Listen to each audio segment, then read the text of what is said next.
out there who are on this track and on this race. Obviously, we know Elon Musk is working with his brain chip. What people don't know is BlackRock probably has the most sophisticated brain chip out there. It can connect to 10,000 neurons in the brain. And what's interesting you hear what he said? Is in order for it to work, it's specific. 10,000 neurons. That's enormous. He says you have to inject the nanotech in you first. So the nanotech, without getting people confused, itself, as I mentioned earlier, it's self-replicating and self-assembling. But how they get it to do that is through electromagnetic pulses. So they can guide this stuff wherever they want in the human body just by setting a specific frequency to it, and it'll go. And it'll go past the blood-brain barrier. Yep. Okay, that's important. Interesting enough, the kid that attempted to assassinate Trump was in a BlackRock commercial in a classroom setting with them. And I find that fascinating. But Raytheon is working on this technology. Yep. Obviously, IBM. And if we look throughout history, Monmouth, New York, 20 minutes away. Purple Laser Research on me with Raytheon. It was IBM. And then we know, our military has vested interest in this technology, particularly if we're in an arms race.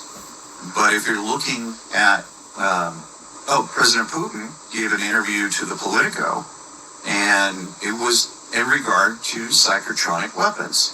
And Putin says the first superpower to master psychotronic weapons will be the superpower to rule this planet. Did you hear that? And so this is what we're doing. So we're in a race that we're losing, and the NSA is chipping people. We can prove that chips came from the NSA. They're registered at the NSA. We added the NSA to our lawsuit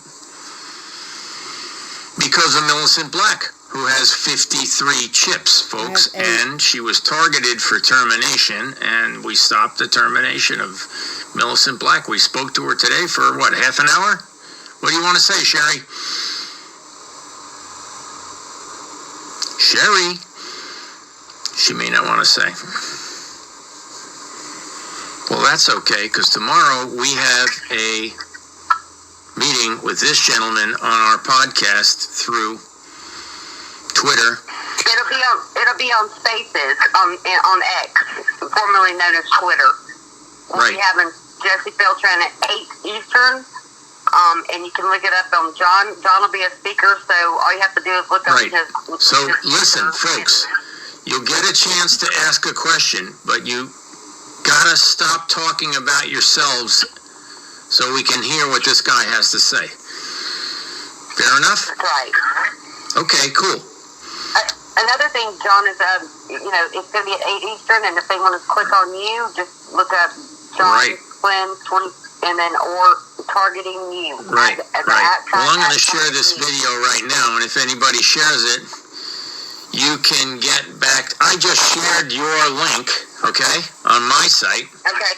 And then I'll send them to your X account, which is what? At targeting you with just the letter U, not Y-O-U, but targeting just the letter U. At targeting you. Right. You can listen to this conversation, get in the queue, and ask a question through Sherry, who's on the phone here. It's epic, folks. The lawsuit has got people in it who have been kidnapped. We have people who have been bombed found bombs in their house. We've had 3 plaintiffs threatened at gunpoint because a doctor claimed he bought the judges in Connecticut. Oh, wow. And he got caught with $30 million in the trunk of his car. So how many hitmen do you know driving around Connecticut have $30 million in cash in the back seat of their car? Guys. I'm a part of this case. It's a fact, Jack. They've killed This 5 is how others. Oxy controls the court decisions. the pension. He's talking about BlackRock, which manages Connecticut's judicial pension, which owns McCalla-Raymer, which runs all the foreclosures in the state of Connecticut. You understand how BlackRock owns Verizon and AT&T? Oh my God. They just maintained in our lawsuit that no one owns no more than 9% of Now I know how I got in the program. My Verizon, grandfather. and I claim that BlackRock owns 67%, not 9%. My grandfather helped develop my bill. So they're not only lying, but they should be dragged through court with tar and feathers. Yes, they should. They're torturing us. And we need a settlement offer And they're soon, killing us. or every single case involved within our case will get national coverage. Yes. It's a fact, Jack. Fact, They don't Jack. want this case, and it's 150 defendants to be well known. But we added all types of defendants, including Act Blue, to about 6 U.S. senators, multiple congressmen, multiple state senators, all of which refused to provide with their oath of office and their affidavit of harm. So we already have, since they never answered these items, admissions of guilt by Connecticut's senators. Do you understand? And admissions of guilt of Connecticut's U.S. senators and congressmen. So here we go. Listen to me carefully.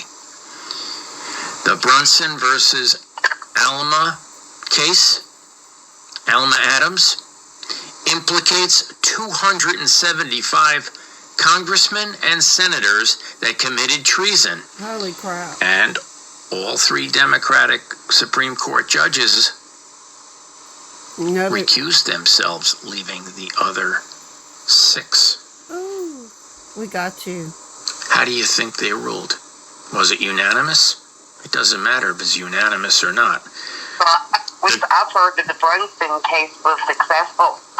I've heard it too, but have you seen the arrest of Murphy, Himes, DeLauro, Hayes, Courtney, Larson?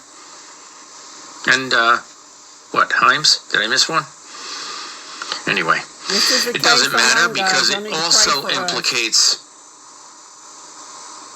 the most notorious gangsters in American history that are currently on the U.S. Senate. Dang. Right? So tomorrow's a big day because Jesse Beltran's going to talk, and we're going to be able to ask him questions. I hope you can attend. Thank you very much. Y'all check in.